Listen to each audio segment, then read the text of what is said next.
There we go.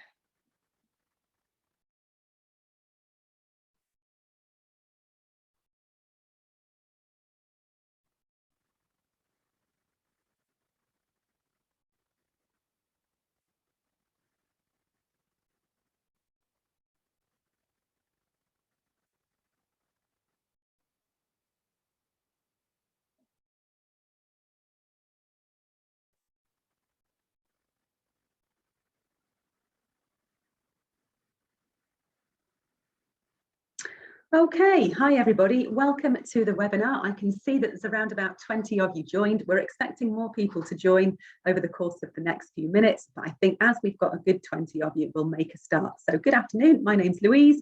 I'm going to be running your webinar this afternoon. So as you can see, we're looking at how Abacus fits the new curriculum for Wales for maths and numeracy, looking at fluency and logical reasoning. So thank you all very much for joining in.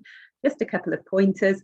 Obviously, webinar etiquette suggests that you keep your microphones closed. There is a chat box, so if you do have any questions as we're going through, please feel free to drop them into the chat and then I'll address them at the end of each section. Just to introduce myself, I've been working with Pearson since 2014, mostly doing maths training, but also doing other courses as well. And I'm a trained primary teacher as well. So let's make a start then. So thinking about the new curriculum here in Wales, there are 5 elements that run through the new curriculum and they run through all of those progression steps. You know yourselves that there's no particular order or hierarchy amongst them. And in our webinar today, we're going to have a look at how you can address fluency and logical reasoning. We'll also have a look at those 4 purposes and the ways in which we can address them using the Abacus content. So the areas that we're going to have a look at today are mastery, use of manipulatives, fluency, logical reasoning, and we're going to make a start with mastery.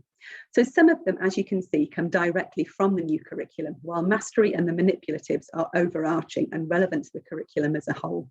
Now, I'm sure you're familiar with the use of manipulatives, but what I want to do is just give you a bit of a refresher and also the opportunity to have a look at them from a slightly different perspective that you might not have come across before. So let's move on and have a look at mastery. So take a minute to have a read of this statement up on the screen. It's taken from the guidance documents for implementing maths and numeracy in our new curriculum.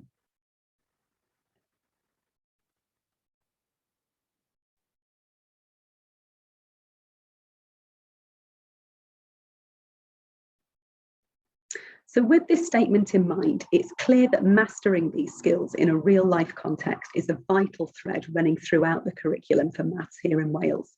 And with that in mind, I wanted to highlight the mastery checkpoints that are now embedded into the Abacus planning and teaching, and we'll come on to have a look at those shortly.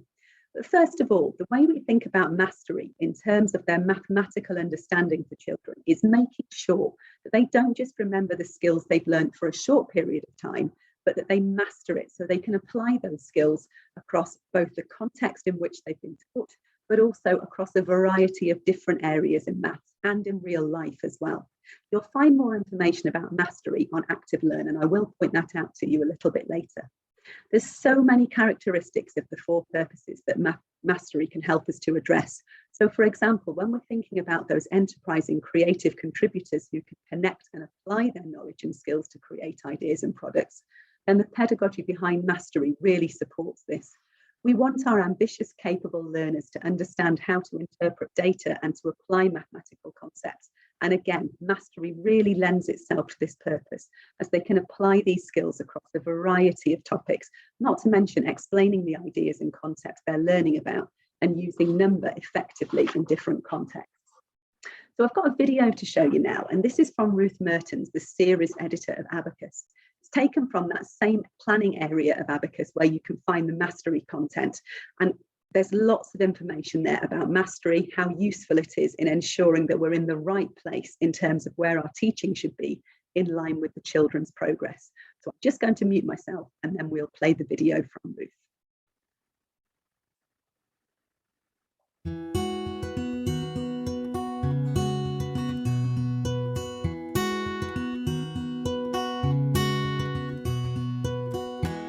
Everyone's talking about mastery. One might be forgiven for thinking that mastery was possibly an East Asian something associated with East Asian teaching with Singapore or Shanghai.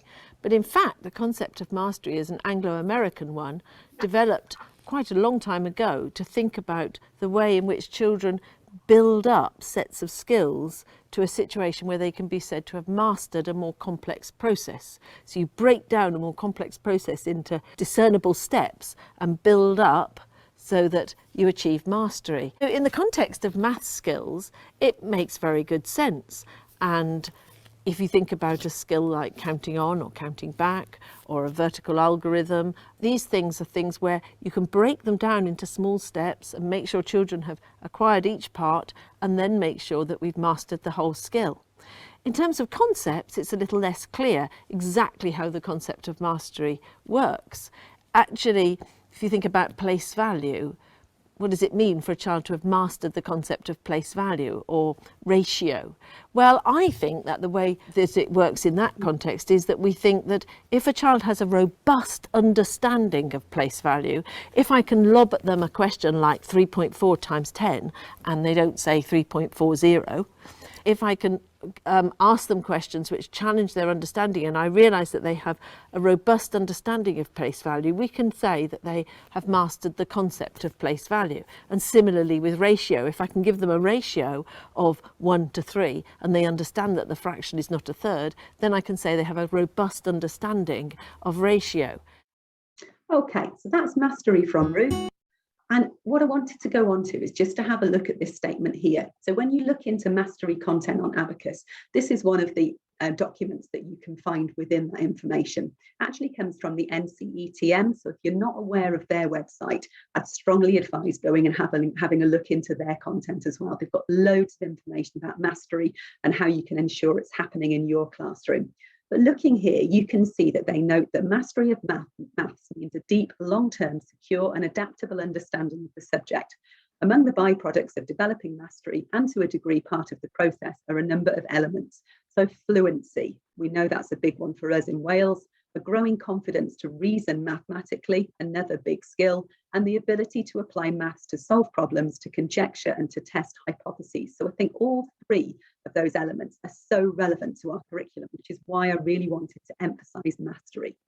Now, looking onto those mastery checkpoints that I mentioned earlier, here they are. So in the top left-hand corner of the screen, this is what the children would see when you use one of the mastery checkpoints. And it's totally up to you how you choose to use it in school. Quite often we see it up on the interactive whiteboard and then children responding with their personal whiteboards to show the teacher their understanding and to show them their answers. So the lilac section at the top is very much related to that specific objective that they've been focusing on. So in this one, we're looking at finding one more and one less. And you can see the top section has got a number line and we're looking at filling in the gaps. The green Champions Challenge at the bottom is looking for a little bit more depth. So we're looking to see perhaps whether they can apply it in a number of different mathematical situations to really show mastery of that particular objective that they're looking at. On the right of the screen, you can see where we find those mastery checkpoints in the weekly planning. You can search for them in the resources area as well. So if you were looking for a particular one, you could search through and find the appropriate one that you're looking out for. I've also brought up a Word version of the daily plan, because obviously you've got your daily lesson plans in Abacus, but I don't know whether you're all aware that you can download those lesson plans. And I just think, particularly for us in Wales, when we're looking at a much more cross-curricular approach across all of the different subjects that we're teaching, obviously there'll be elements of that you'll want to bring into the maths lesson. So with that in mind, you can export it as an editable Word version. All of the hyperlinks and everything else still work. The mastery checkpoint is embedded, but you can bring in your own content from the cross-curricular end of it, but also if you've got targets for particular learners as well. So if we just pop out of a PowerPoint for a moment and go into Active Learn, I'll show you where you can find this. So if we go to our planning content and go into Abacus, then we can go in and we can have a look. So we're looking into Year 1, autumn term, and we're looking at the third week of planning. So the mastery checkpoint is there in that weekly summary. And then if we drop it down to the days, I believe the mastery checkpoint comes in on Friday, and it's there in the main teaching for Friday as well. Now, if we wanted to take this out, there's an export button up at the top here, and we can take that out. And what it allows you to do is to choose the content that you'd like to include or exclude if you put a tick in it in your Word document. And of course, once you choose to download it at the bottom there, you've got it in Word, you can enable your editing, and that will then allow you to bring in any other content that you might want to use. And you can see it populates it for you if you need it to be populated. So exactly the same content as you see on Active Learn, but just by way of a Word document rather than it being on Active Learn instead. So that's just looking at it as a Word document. And then the other thing to say about the mastery checkpoints, right up in the top of your mastery checkpoint, there's a little teacher notes button that you can click on. So your teacher notes give you the answers, which is handy, but also on the right-hand side of this page, it gives you information about how to deal with things like errors and misconceptions. And there's quite a general one at the start where we think about reading abilities, which is obviously important in foundation stage, but could be an issue across the rest of the school as well. But then it goes into more sort of focused errors and misconceptions advice, if you like. So really relevant to the particular objective that we're looking at and just guiding you to give you advice on how to deal with it. Also information about same-day intervention if you're finding that children are struggling with that particular mastery checkpoint and really showing their mastery of that objective. And then you've got further activities. So we know that we're looking at counting on and back in 1s to 100 in this particular mastery checkpoint. And in terms of Abacus objectives, it's number and place value objective number 14.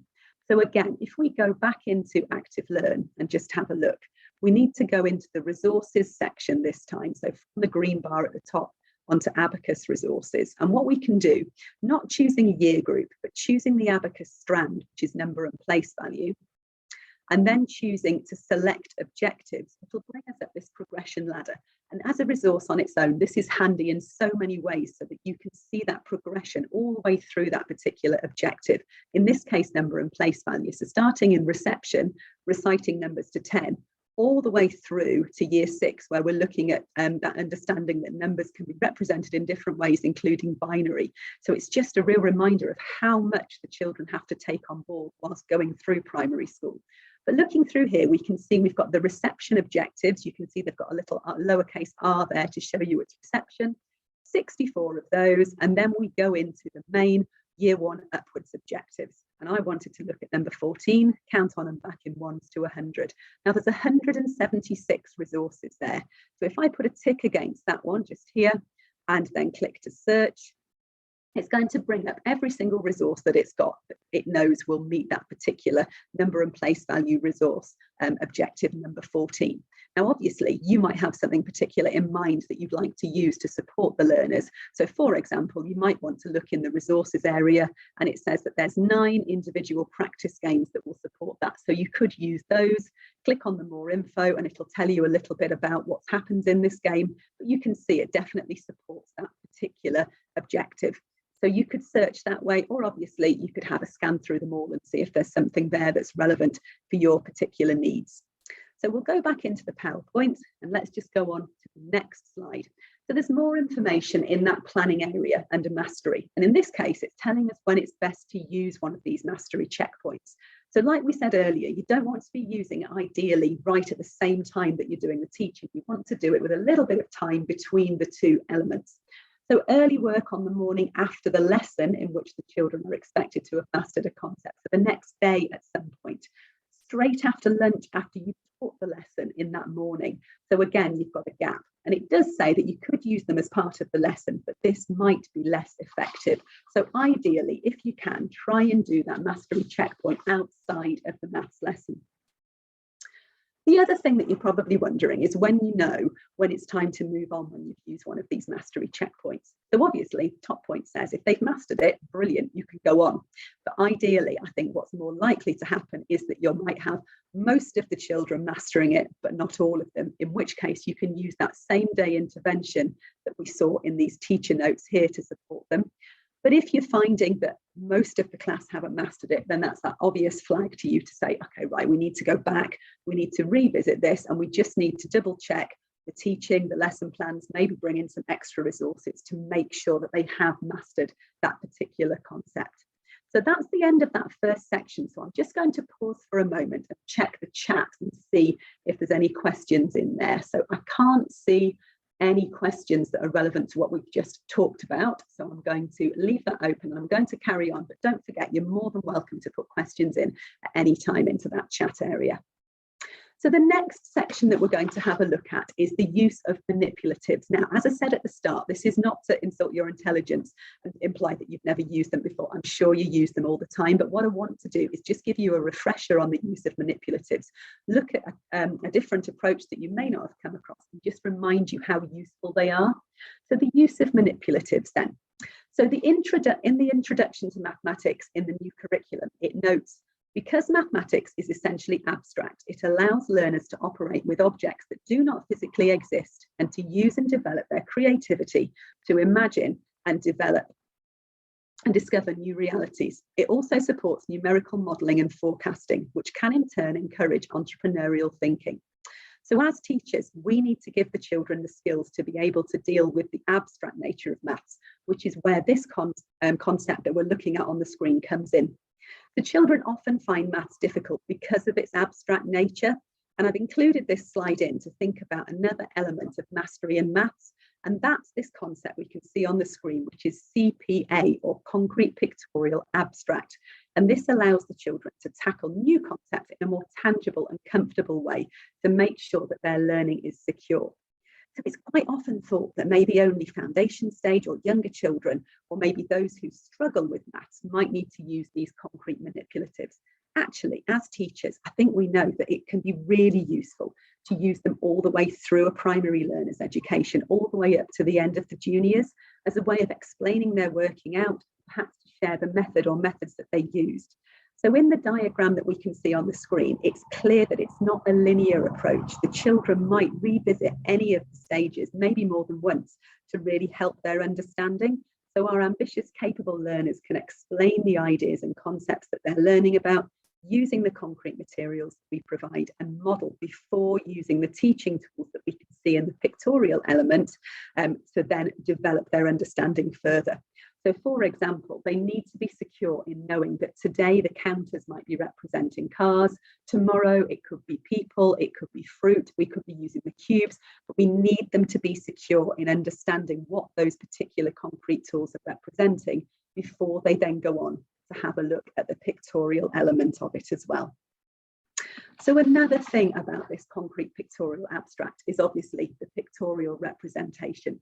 So what I've got up on the screen here is one of our teaching tools. It's teaching tool number 33. And if you're in foundation stage, you've probably come across this before. It's one of my favourite tools. It's a really lovely tool to look at the number bonds to 20 and the bonds that make the numbers up to the numbers to 20.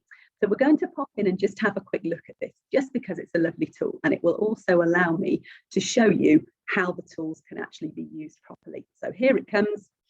So you will always find this options box just here, where we can adjust things like, in this case, the number of monsters, but obviously it'll depend according to the tool that you're looking at. So I've changed it to 10 monsters. I'm going to update the monsters now and just roll up my options box so it's out the way. So I can reveal part of my number sentence. So I know that I've got 10 monsters, and I can move my monsters around. They're making their little noises. So I've moved them around, and we can obviously talk about the numbers that we've got to make 10. So we've got 3 over here, and what will it bond with to make 10? So then we've got 7 on this side, and so on. So that's looking at it for addition. If I change it for subtraction, the cell opens up. I'm just going to hide my number sentence again, and this time I'm just going to pop some monsters in the cellar. So I've got 10 to start with. I'm going to take my 3 away, reinforce that number bond, that 3 and 7 to make 10. And then we can chat about it. We can reveal our monsters that are safe down there in the cellar, and then we can talk about the numbers as we reveal them. So really lovely tools, and really nice for that pictorial representation, moving on from the concrete with our counters and our cubes. So that's one of your teaching tools. And I'm just going to show you as well how you can find those teaching tools. So looking here, you can see I'm in resources. I can go to Abacus resource in the section on the left, and I can find teaching tool default just here, and then teaching tools default is what I will see. And I've got a screen full of different teaching tools. So I'm just going to pause again at the end of this section. Cheryl, I can see you've asked a question about plans and resources for nursery. Unfortunately, there aren't any plans and resources for nursery. We have them for reception, and of course you might want to use them and adapt them, sort of obviously talking to your reception colleagues as well. But no, there aren't any currently for nursery, I'm afraid. Does anybody have any other questions that they'd like to put in the chat? I'll just wait and see. Okay, that's fine, Cheryl, thank you. Okay, nothing at the moment. So the next section we're going to look at is fluency. So resources that you can use for fluency. Now, there's quite a lot of content in here that I think you'll find really supportive. So looking at the content for fluency, you'll see, as with problem solving and logical reasoning, some of these are embedded within the lessons. Some of them are taken outside of the lessons for you to use as and when you need them.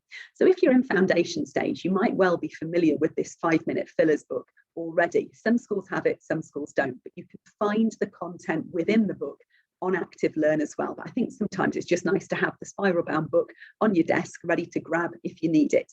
The idea behind it is that if you do have those spare 5 minutes, like when they're lining up or when they're waiting to get changed from PE, that sort of thing, there's some maths things that you can do to really keep that fluency on the boil. So what we want is for our ambitious, capable learners who are building up that body of knowledge to have the skills to connect and apply the knowledge in different contexts. And our fluency skills allow them to keep those skills in place, to keep them at their fingertips. So when they do find themselves with a question, they've got that times table fact or that number bond fact ready and able to fill the gap. So what we've got here are fluency fillers, our 5-minute fillers here, aimed at reception to year 2, so foundation in England to year 2, but also adaptable. So we're going to go into Active Learn and we're going to have a look at how you can find them. So you'll see that there's different sections, and these relate to the numbers at the start of each of our 5-minute fillers. So this one is 1.8, so that's to be done while they're lining up. This one is 2.13, waiting for children to finish changing, and that one is 3, so activities for those spare 5 minutes. So if we go back into Active Learn now, we can go up to the top and we can do a search. Now these are called 5-minute fillers. So we use just that abbreviation FMF. And if you knew the number of the exact one you wanted, you could search for it and grab it here. I'm just going to go for a general search and it's going to bring up all of my 5-minute fillers. Now in this list that's come up, I could narrow it down over here to year group, but I'm going to leave them all. You'll find the resources and you'll also find the appendices. So we've got songs and rhymes to help practice the tables and any other things that come in the form of a song, if you like. And then scrolling through, you can see we've got our 5-minute fillers scrolling on down the page. There's lots and lots of different ones that you can use. Just going to have a look at this one. This is Bond with Me. So if I click on here to open it, just as usual in Active Learn, it opens it up in the form of a PDF. Exactly the same as a page in that spiral bound book. What I love about these as a teacher is that it offers you the ways to adapt them. So for example, this one here is designed for round about year 1 and year 2 and beyond year 2. So if you're a junior teacher watching this, there's lots of stuff in here that might be useful for you. And then it offers you ways to adapt it further down there at the bottom. So you can see this one is foundation or reception and year 1. So Cheryl, what you might want to do is have a look into these and see if there's any that you can adapt down to support your nursery learners as well. So it's not to say that they have to be used for that particular year group. It's very easy to adapt them. So just to remind you, you can see you've got that search up at the top, FMF for 5-minute fillers, and then it'll bring up the resources, which you can narrow down if you want to over there on the left-hand side. Okay, so returning to our PowerPoint then, let's go on to the next slide. So thinking about fluency in lesson starters. So you've got that opportunity to rehearse the skills in the lesson, in this case, in the starter. So we want our ambitious, capable learners to explain their ideas and the concepts that they're learning about and to keep practicing them so they develop that fluency that we're looking for. Excuse me. So the starters are obviously planned in. So as the children progress through the skills, they build on those previous starters and previous lessons to really develop that fluency. You can use them obviously planned within the lessons, but you could, if you wanted to, take them as a standalone, perhaps for an intervention lesson. If that's the case, just be aware of not jumping on too far ahead, because you might find that they haven't got those prerequisite skills planned in because they haven't been taught to them yet to support them in that starter that you've chosen. The other thing I wanted to point out here is that down at the bottom, The tool that they're suggesting is using the bead string tool for this starter. It's the first starter in year 1. So obviously having it up on the screen is really handy for the children to see it as a pictorial resource. But don't forget that, of course, having it as a concrete manipulative that they can see and potentially use is really useful too. So just going back to that concrete pictorial abstract approach.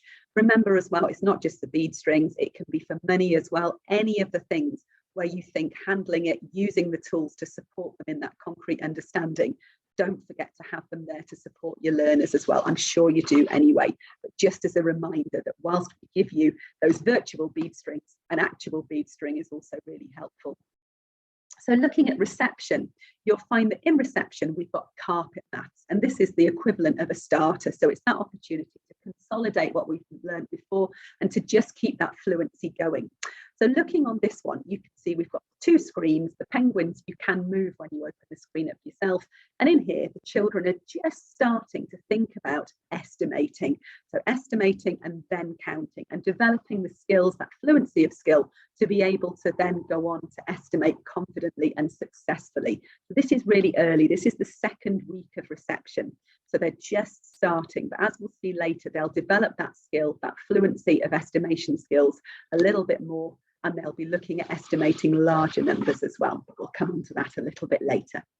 So where do you find these resources? So thinking about the starters, obviously you find them in the lesson, but also you can search for them in resources by going to the year group, the strand, and then looking under category in this case and looking for starter, okay, and that's where your starter will appear. In terms of carpet maths, again, it'll come up in your planning. And don't forget, for reception, the planning that you get in Abacus only goes as far as a weekly plan. It's down to you as the teacher to decide how you want to use those different resources that are part of the lesson across the course of the week. But your carpet maths is there underneath that weekly summary. You can also search it up into Active Learn and find it in the same way as the starter. So looking for your year group, your strand, and then looking under the resource, and you can see we've got a screen full of carpet maths just there to have a look at. So we've mainly looked at foundation stage so far. Now we've got a resource here, speaking and listening games, that are available across from year 1 upwards. This one here is a speaking and listening activity for year 1. And what's really nice about these is that it differentiates it 4 ways for you. So your usual support, core and extend, but also a challenge as well. So if you do want to stretch them that bit further, then you've got that opportunity to do it too. And you can find it by searching in the resources area again, which I'll show you shortly. But this is a really nice opportunity outside of the lesson to practice fluency again. And also it gives the children that opportunity to show fluency in maths and to show them as enterprising creative contributors so that they can work in pairs, take on different roles within that partnership. So this one here is for year 1, as I say, looking at counting in 2s and 5s. So let's go back in and let's just have a look at another one so that you can see how to search as well.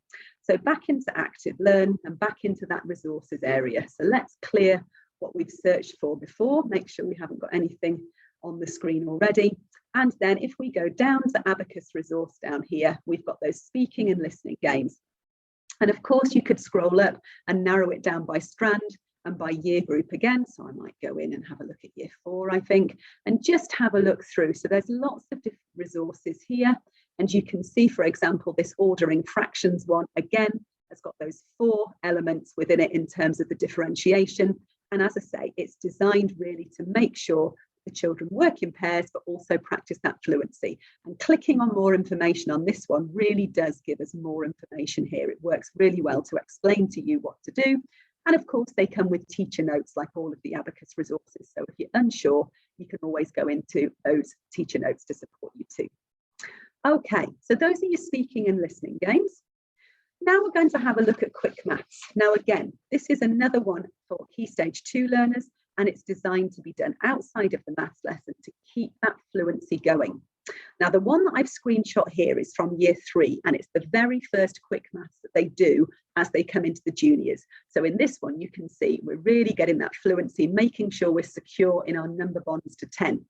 So with these quick maths, you'll find them in the weekly planning up at the top. There's 4 of them in which they practice a skill, and then at the end of the week on day 5 they have a driving test. So we'll go back in and we'll just have a look at them. So obviously you find them within the lesson plans. So let's go back into Active Learn. Let's go back to Planning and Abacus, and let's have a look now at year 3, and we want to have a look into the autumn term week 1. And here we go, we've got that quick maths up at the top. So this first one is looking at number bonds to 10. So if we click to open it, you can do these in quite a relaxed way with your personal whiteboards being held up. And in this case, we're looking at a grid where the numbers can match the pairs to make 10. So looking for those number bonds again. So we can show all of the numbers and they would hopefully hold up their board to show you the corresponding number to match that pair. And then we can click to show all of the answers. And there we've got a monkey in goggles there showing us the answers. So you've got those to have a look at too. So that's looking at your quick maths there. And of course, you've got a couple more across the week up to Thursday or the 4th day. And then on the 5th day, you've got your driving test. So again, using that that personal whiteboard will really allow the children to show you their answers. And if we click on start,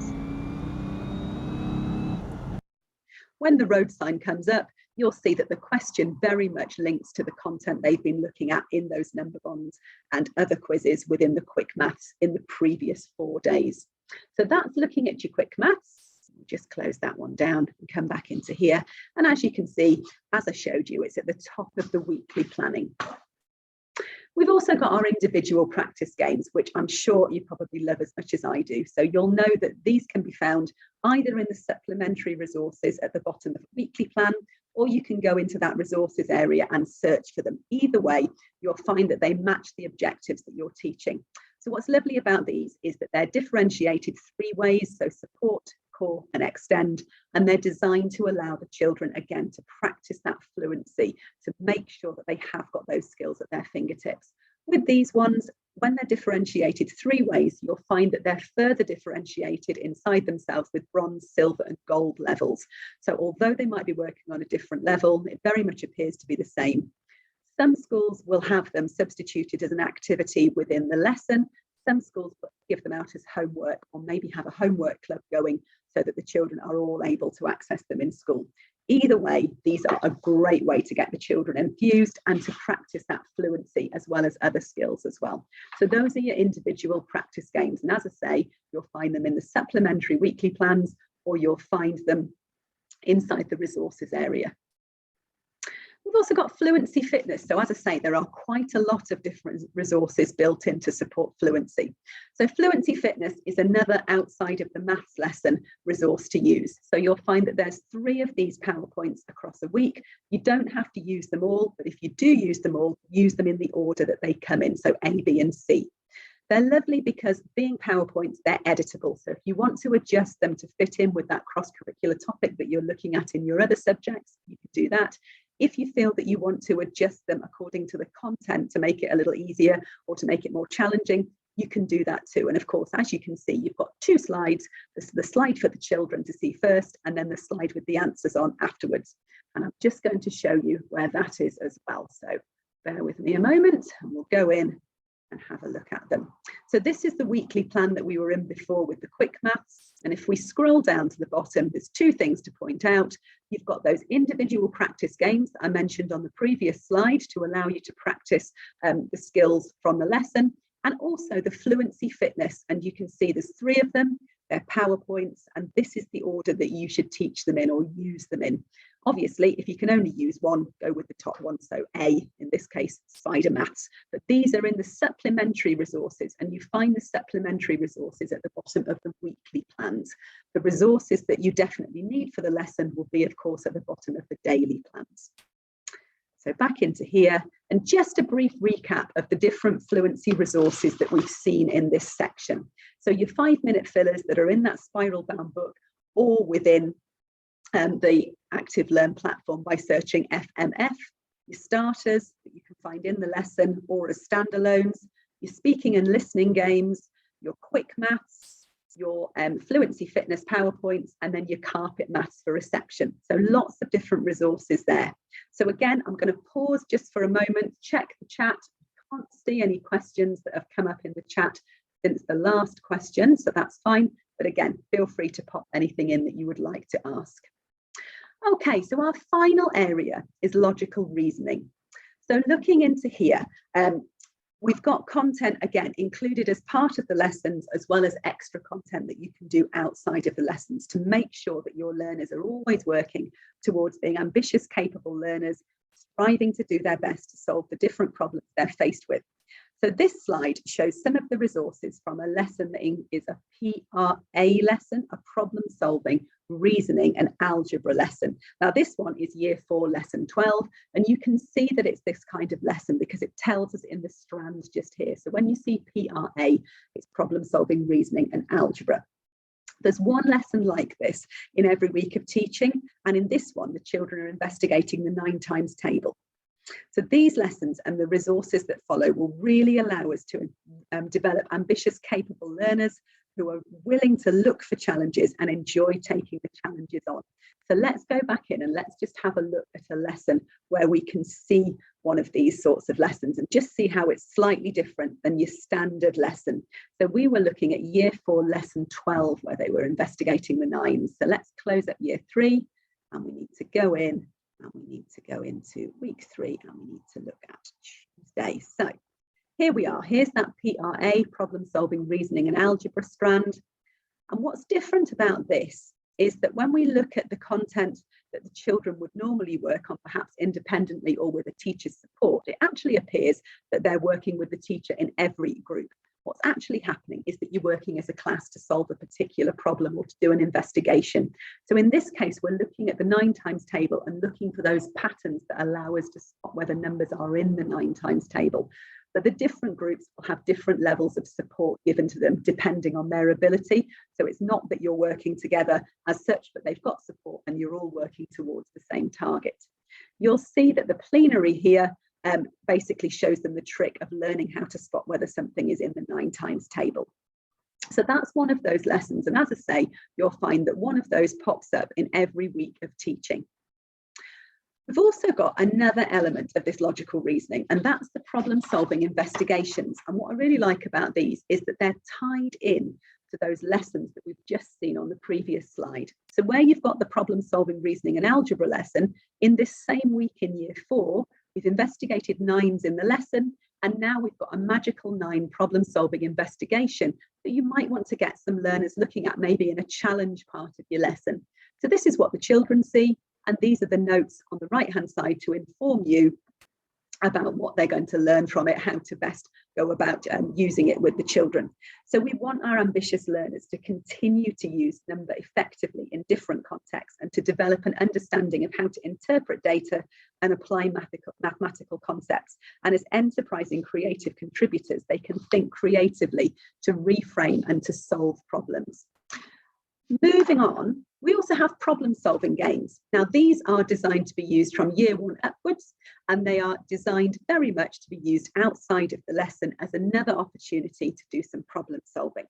So in the examples shown here, we've got one from year 1 and one from year 5. You can see by the number prefix at the start of it. So PS 1.12 is obviously number 1 and PS 5.6 is for year 5, so a spread across the school. I picked these because both of these really promote budgeting and making financial decisions and general financial life skills. And so if we want those healthy, confident individuals taking measured decisions about lifestyle, managing risk and so on, we can find resources within Active Learn to support them as well. And yet again, we can find these in that resources section on Active Learn. So if we just go back out of the planning into resources, and if we scroll down, we can have a look down through the Abacus resources section, and we want to find the problem solving games. So here they are.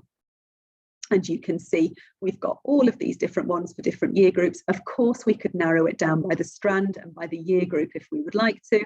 But what's also worth noting is that clicking on the more information will give you lots more information and also give you resource sheets and teacher notes. Quite often with these resources, you'll find that once they've done the main problem solving game, there's also extension work in the resource sheet. So it's not just a resource that you see on the screen here, there's more behind the scenes that you can use as well. So well worth a look if you've not come across them before. Okay, so there's our problem solving games. Having a look now, we've also got content from Enrich. So quite often in the lessons where you'll find this problem-solving, reasoning and algebra strand running through, you'll often find that there's further extension for depth and extension in this external website called Enrich. Now, you've probably come across it before, but just to remind you that it's here, you can search for it in the resources too under Enrich, and you'll find it takes you out, external website, and it's a really, really good one for our ambitious, capable learners who really enjoy seeking challenge and challenging themselves. The content in here is fab, and it's an extra bank of resources for you to use to get that logical reasoning in place and to support them in their understanding of it. So searching for Enrich is a really handy one to do, either in the lessons or in that resources area. And you can see, I've got a screenshot there to show you in the resources section, it's the Enrich activity. And this is what they look like with this sort of corkscrew little symbol next to Enrich. And that's where you'll find it. So problem solving in reception, we've come back in here and we've got a screen again, just like they'd see in carpet maths. So our carpet maths exercises are, yes, consolidating the content that they've learnt already, but also giving them that fluency and also giving them the opportunity to begin to practice problem solving skills. So in this one, it's taken from week 8, part 2 of carpet maths, and you can see there's far more objects on the screen this time. So in this case, we're still asking the children to think about estimating and then counting, but we've got different strategies that we want them to try. So thinking about grouping them, thinking how many they can see, is it more than 5, is it more than 10, and so on. So we're building on those basic skills that we've started to develop earlier on in reception. So if we start them off as enterprising creative contributors, we can see them begin to think creatively, to reframe and solve problems. And a lot of those traits will then support them in becoming ambitious, capable learners. We've talked a lot about the new curriculum and the elements within it, but we also haven't mentioned where you can find the links to the new curriculum in Abacus. So looking over here on the left, again, in this area where you've got your year groups in the planning section, you've also got a reception area, a Key Stage 1 area, and a Key Stage 2 area. When you scroll down through these areas, you'll see that we've got curriculum matching content, and this is where you'll see the matching documents between Abacus and the curriculum for Wales.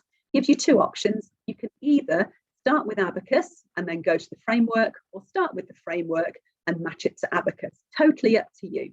This slide that I've got here looks at it going from the Abacus end, because this will mean you can still follow the weekly planning, you can still use the assessment resources and so on and so forth.